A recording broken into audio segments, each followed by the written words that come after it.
Hi everyone, it's Jeff here from Avada. In this video, I will take a look at inline editing in Avada. Don't forget to subscribe to our YouTube channel and click the bell icon to be notified of all new content. Okay, let's begin. A very handy feature in Avada is the ability to edit content directly on the page.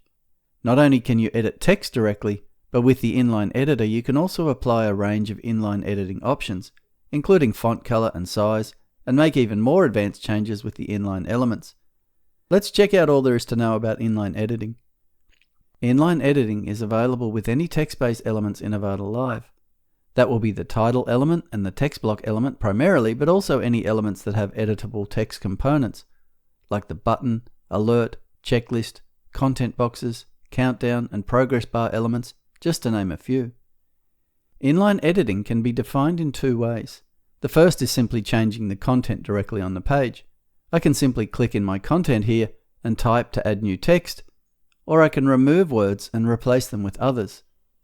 The second type of inline editing is using the inline editor to make changes to part of our text. When we make a selection of text, the inline editing toolbar appears, and here we can make a variety of formatting and typography changes to our selection, as well as adding inline elements. The guiding principle when it comes to inline editing is that if you want to change the content in its entirety, change the font color or size, etc., then it's best to look in the element or even global options for this. Check out the typography options in Avada doc for more details on how best to approach typography as a whole. But if you just want to change a part of your text, then inline editing is perfect for that. Here we have a title, a text block element, and a button element. If I edit the title element, I could select some text here and make formatting changes in the built-in WordPress editor. The inline editor is basically just an easier way to do this. Otherwise, with the element options, we are making changes to the element as a whole. We can change a range of things. For example, on the Design tab, we can change the alignment of the title, the heading tag, or we can also apply a global typography style in full or in part, or change the color of the font. All these changes would apply to this instance of the element as a whole. As an example, I will apply the heading global typography set and override the font size up to 120 pixels. If we look at the title content, we can see it's just plain text, and the design is coming from the element, which is inheriting global values except for my font size override. So there are global defaults and element overrides. But what if you want to change just part of the title? That's when inline editing comes into play. I'll just leave these element options open on the editor so we can see the changes in the code as I apply them. So now I will make a selection, and our inline editor appears. As you can see, there are a variety of typography options that you can change. Here I will just make this word a different color. I'll select from the global colors and choose color 4. If we look at the text editor over here, you can see the inline HTML that is applied on that section. I'll just come back and select the word gain, and this time I will apply a different font family to it. I'll just search and apply this one called Mitre. Again, we can see the inline HTML added to our code. The text element is much the same. Again, you still have the global defaults and options for element overrides. So if I select a word or range of words, the inline editor appears and I can make adjustments to the selected text. In this case, I'll select a couple of different words and then make them bold. Okay, let's have a systematic look at the inline options.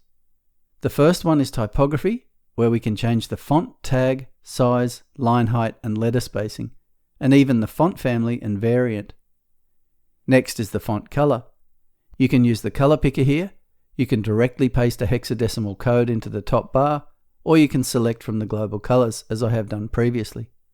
Then there are a few typical formatting options, like bold, italic, and underline.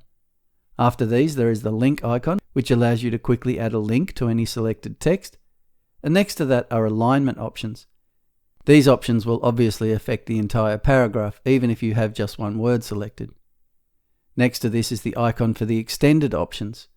These are strike through, block quote. Again, this will affect the entire paragraph, as will the next 4 options. Unordered and ordered lists, and indent and outdent. The next option will remove formatting already applied, and the penultimate one closes the extended options. The very last option allows you access to add any of the inline elements, like drop cap, dynamic data, highlight and popover, etc. These are special elements that only work in conjunction with text or other content, and not directly on their own. Please read the Inline Elements doc for more information on these elements, linked below. I'll just add a highlight to this word here. If I want to delete, reset, or re-edit it, I can just right-click on it and choose from the 3 options. An important thing to note with inline editing is that inline edit options override element options. If you follow best practices, this won't be an issue. Again, the guiding principle is that if you want to change the entire element, look for the option in the element or global options. But if it's just part of an element you want to change, inline editing options are the place to go. Okay, that's it for this video. Make sure you subscribe to our YouTube channel to keep up with all the latest videos. And if you have any questions or need assistance, please create a support ticket and our team will gladly assist you. As always, we want to thank you for choosing Avada.